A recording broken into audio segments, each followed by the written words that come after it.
I'm Tony Falvo, and this is Ben Farda, and we are part of Star Trek Phase 2, which is shot here in upstate New York, and we make a fan-based Star Trek that rivals the quality that Desilu and Paramount put out years ago, and you can watch for yourself.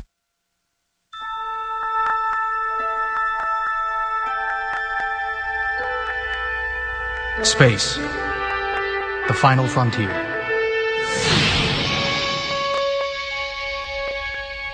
These are the voyages of the starship Enterprise. Its 5-year mission: to explore strange new worlds, to seek out new life and new civilizations, to boldly go where no man has gone before. I've been doing this, my first full shoot was Katoomba back in, I think it was June of '09 we did that. And I've worked on approximately 4 episodes. That was the first full episode we did that I worked on, but I've done work on The Child, I've done work on Enemy Starfleet, we've done Minesifter Origins, so I've got about 5 or 6 episodes that I've worked on to this point. Mostly what I do on crew is grip work, electric, we do lighting, repair anything that needs to be repaired basically. Lights go down, equipment goes down. I maintain a lot of the electrical there. Tony does a lot of the same too.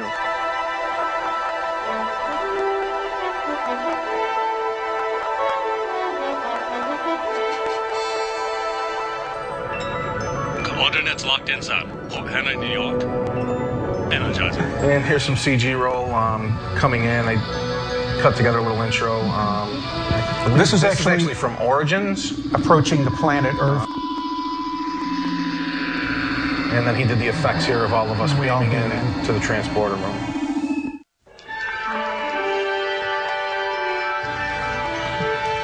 This is from The Child. This is the alien entity that is, I'll say, annoying the Enterprise at this point. This is a beautiful flyover shot. It shows you what's inside the entity, the energy. Right to a reveal of the Enterprise. Right to a beautiful reveal of the lovely Lady Enterprise. The Child is an episode that was done by John Falvo. It was actually a Next Generation episode. And John never quite liked the way Next Generation did it. And he got a hold of us and said he wanted to reshoot it the way he originally wrote it as a Phase 2 episode for the series in the 70s that never aired. And we did just that. And we shot it exactly as he wanted it, with every little nuance. This is from Enemy Starfleet. This is the time buoy that goes out that traps Barbara Luna in time. This is a great VFX shot that Tobias Richter did.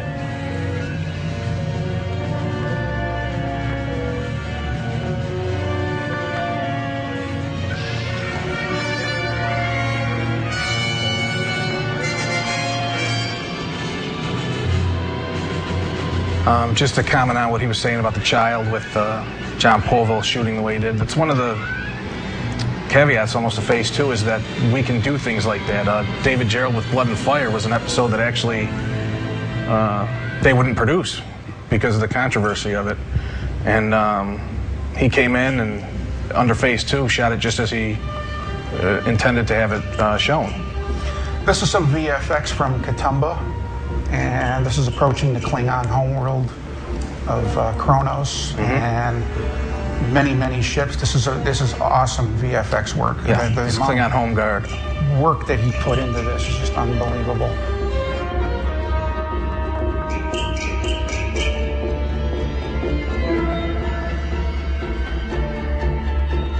VFX is the CGI work that is done with computers and the effects that you can't shoot with a camera that you can create magically. Or visual effects. Like this is actually Fort Ticonderoga.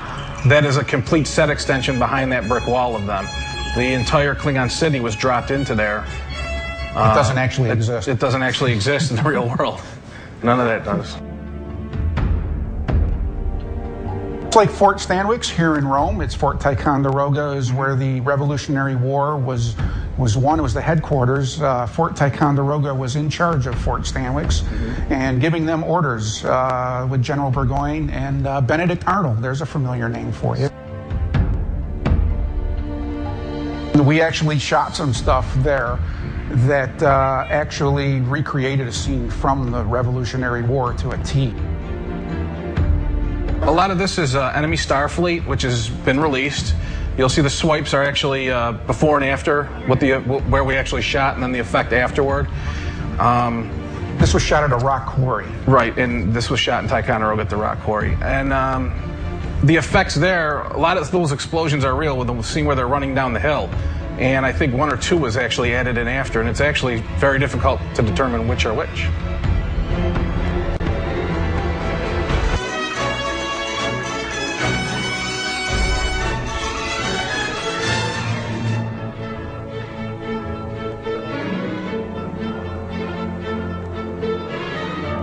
This is what we call beauty shots. Right, of the Enterprise.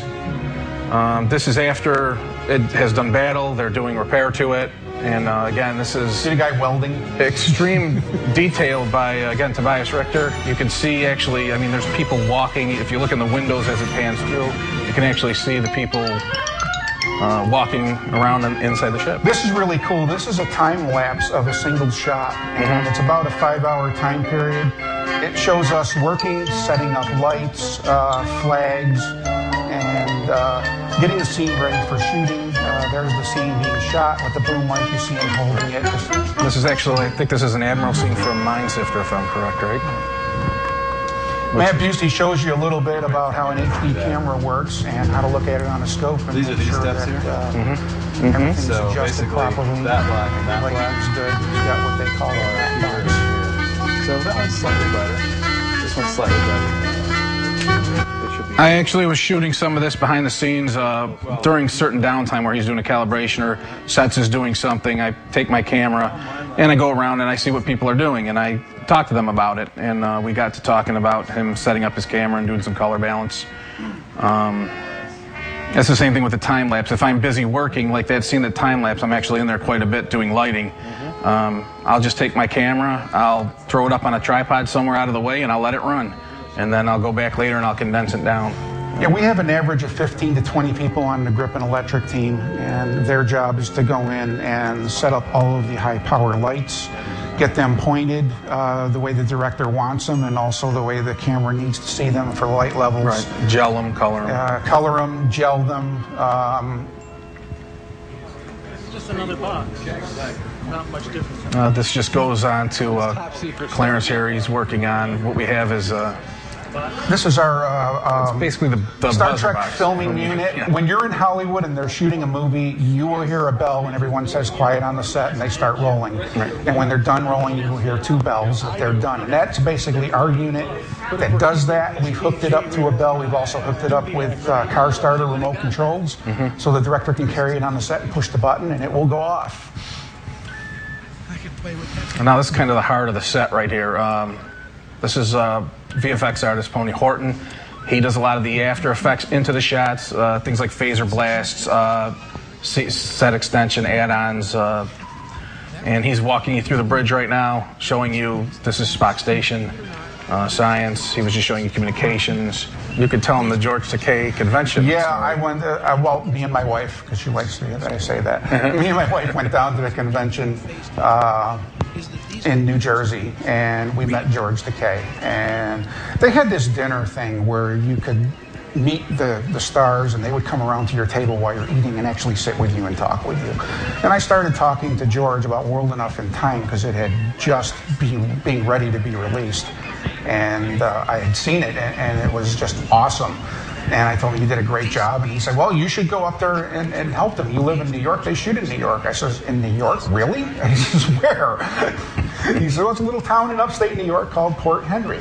And I looked at it on the map, and it's not really that far from Utica. So I said, okay, well, let's go check it out. And that day was history, because since then I've been part of the production.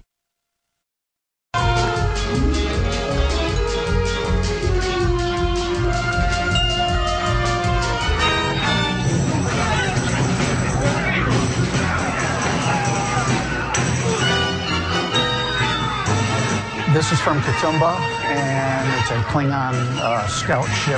Katoomba is the episode that we filmed at Fort Ticonderoga. The Katoomba is a Klingon leader who is a child. And basically there are factions fighting for control and trying to take his power away. And the Enterprise is called in to help protect them. Thought so. 50,000. He will signal. It is his duty. 30,000. Photon torpedoes, widest possible spread. At this range, the blast will impact us as well. Fire.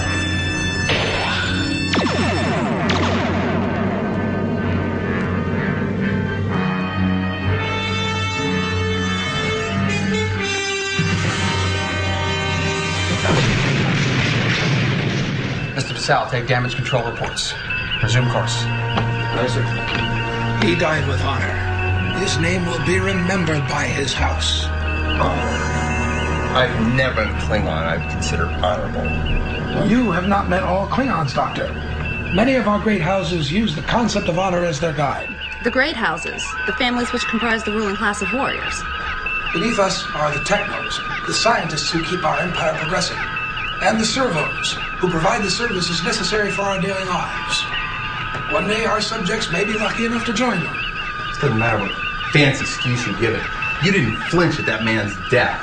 A small price to pay for peace, Doctor. It wasn't small to him.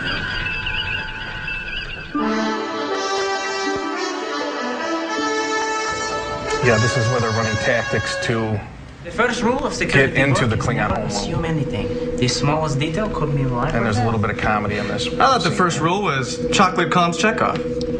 That's more of an operating guideline, isn't it? I can assume Russian is your native language because you speak with an accent. Or that I know women find accents irresistible. If we don't solve the sequencing problem... Bones. I won't have it. This is my sick bay, and I won't this is have a this scene baby from the child. with This a is phaser pointed at it. kind of that classic Nobody's pointing Kirk any fingers, McCoy It's banter where they'll go at it. and it compromises the best care I can provide to my patients. Just any Trek fan would recognize, you know, when McCoy goes at it with Kirk or Spock for that matter. This just happens to be McCoy and Kirk.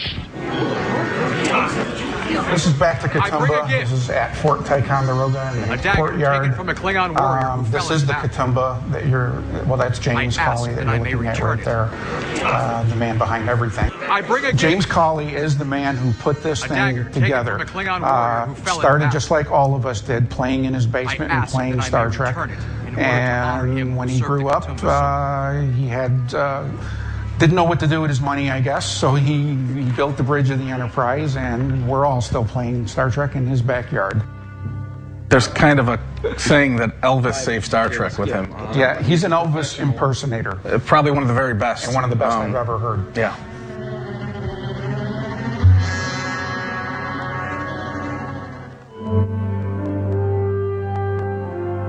People can find us at StarTrekNewVoyages.com or at StarTrekPhase2.com. You can go to the website. You can get links to the episodes. You can join our forum and talk with us. And